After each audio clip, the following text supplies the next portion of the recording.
Hey, thanks for listening. Today's show is brought to you by On Location. On Location is the official hospitality partner of the NFL.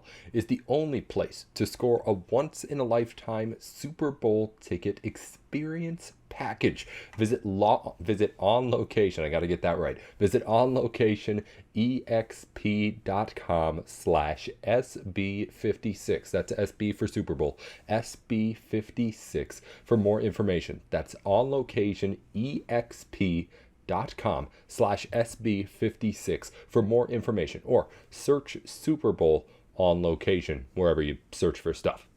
Coming up on today's show, Isaiah Hull is in. He's talking everything Michigan football. Big Ten title game last week. College football playoff matchup with Georgia coming up at the end of the month. It's a lot to get into. We're just going to scratch the surface here on our first of what is going to be, I'm sure, many talks about this game with Isaiah. You're listening into Locked On Big Ten.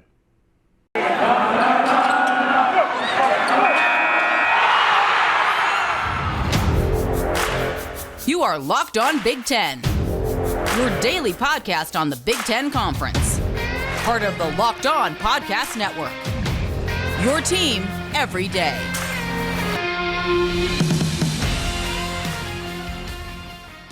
Welcome into Locked On Big Ten. Everything you need to know about the conference every day of the week, Monday through Friday. As I don't know if you guys can hear dogs in the background. We're getting going alongside Isaiah Hull. I'm Nate Dickinson. We're here to talk Michigan and everything going on surrounding the football team that's one of the four in the college football playoff. Isaiah, I'm going to, mute myself for a second here as you let us just give us your thoughts. How does it feel to be in this spot? I mean, just a couple of weeks ago, this was still a Michigan team that was trying to figure out if it could beat Ohio State at all. And now it's headed to the biggest stage. Well, I think it's us that didn't know whether or not Michigan could beat Ohio State. If you ask them, I mean, this was the plan all along. This is what they thought they could do. It's Cade McNamara even said the day after the Big Ten championship game that, hey, I thought the Ohio State game was going to be closer than it was. But they certainly have had that faith. But for someone that's been around the program like me, I mean, it is surreal, right? I've been covering this team since 2015.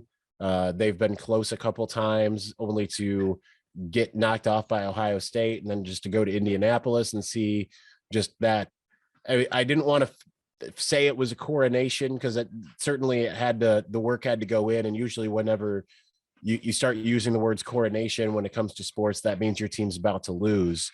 Ohio State media certainly was talking about Michigan and the game that way a couple of weeks ago, and I always harken back to the 2004 Pistons against the Lakers, same kind of thing. But in a way, like kind of in retrospect, it was all those Michigan fans in Indianapolis, and it was a lively atmosphere in downtown Indy. I've never seen it so crazy. It was unbelievable as far as that experience, and then just the game itself. To me, it's just a surreal thing of, I had the 13th game, and normally it's like, all right, game number 13, we're done for the year, right? And now I'm planning making plans for a bowl game, and normally I plan a little something after the bowl game, and I did. Still, it's in Florida, so I'm going to Disney like I tend to, but at the same time, I'm like, I might have to cut that short and get up to Indianapolis, depending on if Michigan wins against Georgia. When do those festivities start back in Indianapolis to get this thing going again? There's things that I have to think about that I've never had to think about when it comes to covering this team. And it's just very surreal. It's a lot happening all at once. I mean, this again was going from not having beaten Ohio State at all to beating Ohio State, playing in the Big Ten title game for the first time, and now making that college football playoff for the first time in the matter of, less than 10 days. It ends up being, I guess, if you work it all out. But I guess, why was this Michigan team different than the other Michigan teams that you mentioned that had gotten close? This one gets over that hump of Ohio State and now moves on to the point where, honestly, Michigan fans, as we've talked about plenty of times before, have been wanting to see the Wolverines get to for a really long time. I think it's the leadership of this team, starting with Aiden Hutchinson on the defensive side and Cade McNamara on the offensive side. The enhanced focus on Ohio State certainly helps, but again, that's leadership driven, right? Is the idea of Aiden Hutchinson said back at Big Ten Media Days in the very building in which they just won the Big Ten championship, that if we focus every day on beating Ohio State, the rest will take care of itself. And that's kind of what happened. We saw much more accountability. I think that's something that's been lacking at Michigan. Michigan's been kind of fractured, even when things looked good. I think in 2016 and 2018, I don't think that things were necessarily humming quite as much along as this team is. Like it's a team that's really together. This is a team that really, and I know these all sound like cliches, but it's sometimes the cliche is just accurate, because I've seen some of these other Michigan teams where the moment they hit adversity, and for this Michigan's team's sake, after losing to Michigan State, normally that would be kind of the end of it, right? There would be some falling apart down the line. Penn State, certainly that game would have gone differently, and Ohio State would not have been anything close to what it was. But this Michigan team, they play for each other. It's a team that's together. It's a team that loves each other on either side of the ball. It's not, certain players on offense hang out with certain players on offense, and certain players on defense hang out with certain players on defense. They're very well integrated throughout the team, and if one player or one unit makes a mistake, they don't hold it against them in a bad way, but they do hold them accountable. And that's something that I think has been lacking. There's been a lot of really big egos on these Michigan teams that were very much, as Juwan Howard likes to say, I, me. And that doesn't exist now. These guys aren't about attaining personal accolades. Yeah, they want to make it to the NFL, most of them, I'm sure, but it's really about team success and putting your ego aside and doing whatever is best for the team. That's really exemplified pretty well on the offensive side of the ball, where, I mean, aside from Hassan Haskins and Blake Corum, you don't really have per se, a go-to guy. I mean, there's really, as we saw against Iowa, when I had to vote for team MVP in the game, I'm sitting there thinking Aiden Hutchinson had 1 sack. I mean, he had obviously had impacted the game outside of that, but I'm trying to think of like what offensive player I could vote for. And I'm like, you can't, because everyone's gotten involved. There's been like 10 guys involved. That's what this team has been. And that's a big reason why it's just really a quintessential team.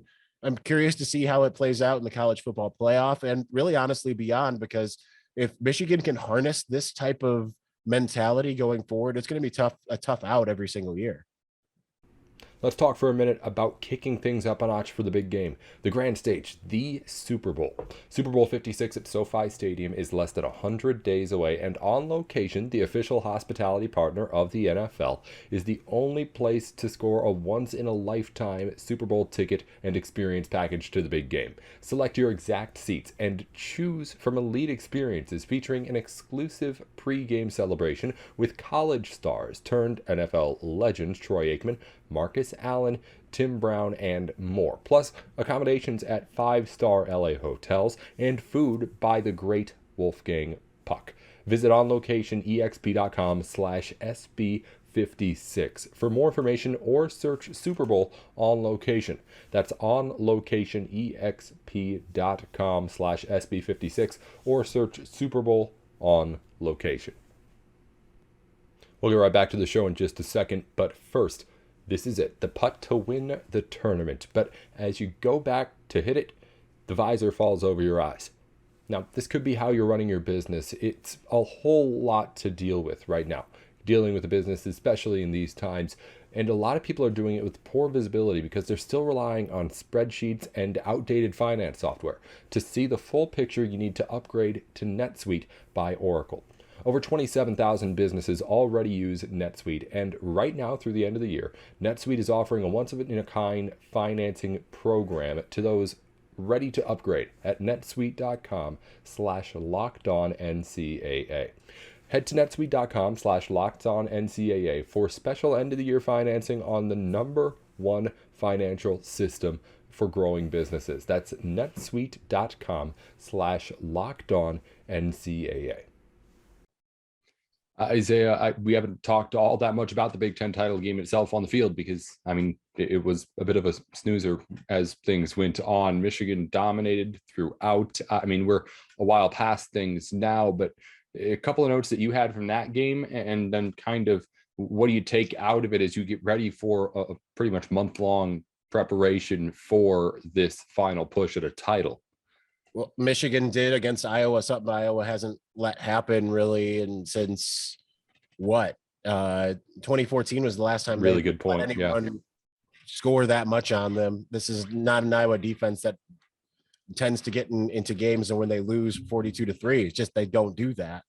That goes to show you just how strong this Michigan offense is, because I think people like to think of it as one dimensional, and it's really not. You really could look at this game and Michigan played it exactly as I think that you said they needed to, right? Is they needed to get out to a fast start, and they did exactly that with just a really, really good run play with Blake Corum and JJ McCarthy racing down the sidelines to get a block, which is something you almost never see from a quarterback. Again, exemplifying team play above individual accolades. And then the throwback to Donovan Edwards, who puts that on a dime to Roman Wilson. I mean, those are the types of things that is in Michigan's arsenal that have been breaking out more and more lately.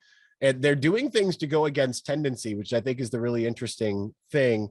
And they've been setting things up throughout the season to make teams think, here's what they are going to do when we see this look. And then they do something completely different.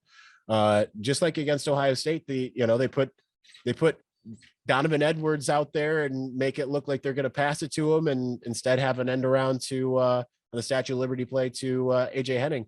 They did a more similar type of things in making Iowa think, oh, here's what they're going to do. And then they went away from it.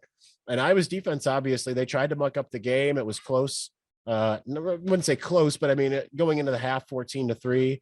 But then once Hassan Haskins got that touchdown, it was all but over to start out the second half. So really imaginative offense, everyone getting involved. Again, kind of one of those things when you look at it, they can beat you with multiple different players in multiple different ways. It's just, it's not, there isn't, as far as the passing game is concerned, there isn't like a guy that you can stop, right? Because, all right, you're going to hone in on Cornelius Johnson. Well, they've still got Eric All. If you get Eric All, there's Luke Schoonmaker. If you get Luke Schoonmaker, there's Roman Wilson. There's just so many different guys that can hurt you. And then defensively, obviously, I mean, they held Iowa even to a low type of game for them. I mean, they had a couple times that they drove the field 3 or 4 times, came away with 3 points. I mean, goes to show how good this defense is, just constantly in the right position, and it learns. And that's one of those things that we didn't see in previous years under Don Brown. When I think about those Spencer Petras rollouts, because there would be those little play action bootleg passes. Those were open for in the first half. Anytime they wanted to get 7, 8, 9 plus yards. Second half, they tried to do it again, and it just got stuffed. And that's because Michigan is actually making adjustments. So again, another credit to Mike McDonald. This is just a team that's firing on all cylinders right now. Special teams had the block.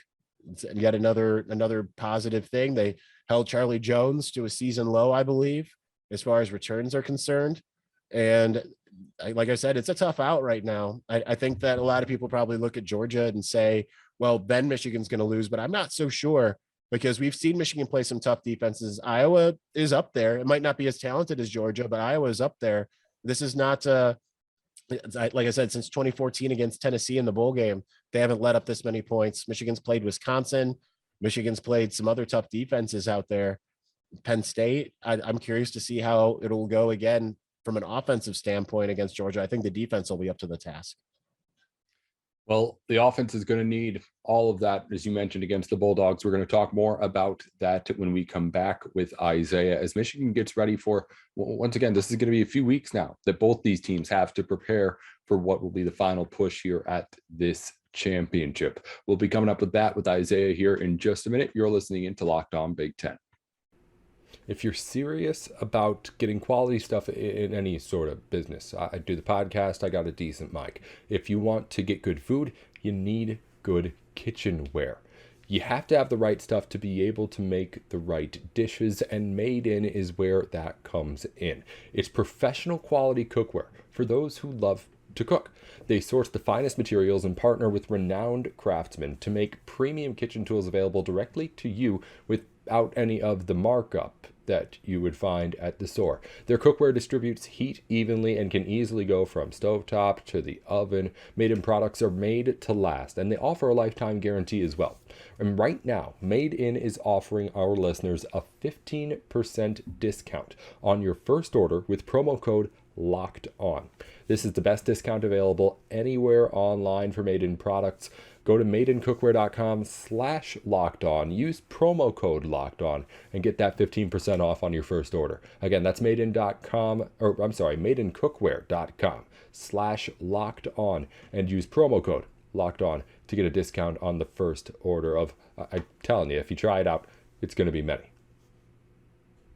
BetOnline.ag is the place to go for all of your online sportsbook needs. It's a brand new website, brand new ways for you to bet. So go on over to the site, sign up, and when you do, use our promo code Locked On. You'll get a 50% welcome bonus on whatever it is you put in on that first deposit to get yourself started. A little bit of icing on top, just thanks to us and the people over, of course, at BetOnline. It's betonline.ag, your online sportsbook experts. They're helping us get you the show today. Back in on Locked On Big Ten alongside Isaiah Hole, the host of Locked On Wolverines. Be sure to head over to the show and give them a follow if you need to stay up to date on Wolverine stuff once you're done here with Locked On Big Ten. Right now, we're talking about this matchup that Michigan has, a first kind of look at what Georgia brings to the table. And what Georgia brings is what many people believe is one of the best college football teams of all time, one of the best defenses, if not the best defense on paper of all time at this level, Isaiah. I mean, this is something that's been echoed throughout the entire season. I don't think many people thought that Bama was going to have any sort of shot at putting up the points that they did against Georgia last weekend. So maybe that's some sort of glimmer of hope as to maybe this team can be, I guess, what the opposite of stopped would be. This defense can be vulnerable. But right now, this team in Georgia is still considered number one. If you ask me, I don't know about you, but as far as talent-wise, I feel like nationwide, this is still the most respected team in the country that Michigan has to face at the end of the month. Well, I do digress from you here because I've kind of all along, I said this before the season, I tend to rip on Georgia. Maybe that's why I'm wearing a Florida shirt right now.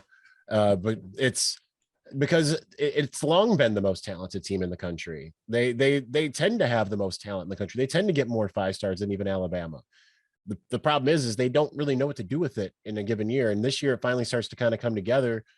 But the first time they really played a very good team, and I know a lot of us thought that Clemson maybe was that very good team to open the season. They play Alabama and they get shellacked. I mean, I think that's typical Georgia in a lot of ways. Georgia has long kind of been second half Lloyd Carr, Michigan, in the sense of can have all the talent in the world, look like it should be among the best teams in the country, and then goes 9-3. And obviously they're better than 9-3. They certainly do have a really good defense, and they should with all of those 5-stars they got on the defensive side. But you look at their offense. I mean, it's I wouldn't say it's putrid because it's like it's not too different than Michigan's. They're trying to do kind of similar things, but it was the first time that we really saw Stetson Bennett really struggle since he's kind of come back in. So it's been interesting, right? Because as soon as they go up against a team with a pulse, they fall pretty hard. And when you look at who Georgia's played, that to me has been the interesting thing is their wins. They've got a couple ranked wins, but they're against 9-3 Clemson, one of the worst Clemson teams we've seen in a long time, against Arkansas and Kentucky. Now, if you told me in any given year that Georgia beat Arkansas and Kentucky, and those are some of their signature wins, I think we'd all be like, okay, so. And then the moment that they finally play Alabama, they get the doors blown off of them. So I don't think what I'm trying to say is, and not that Georgia's bad, because I don't think that they're obviously bad. I do think they're great. I think we don't know what Georgia is, because Michigan's a little bit, for instance, more tested because Michigan lost to Michigan State, who's ranked number 10. They beat Iowa, who's number 13 or number 15 now. They beat Ohio State, who everyone was saying was the only team that could probably challenge Georgia. So I don't think that we necessarily know what Georgia is.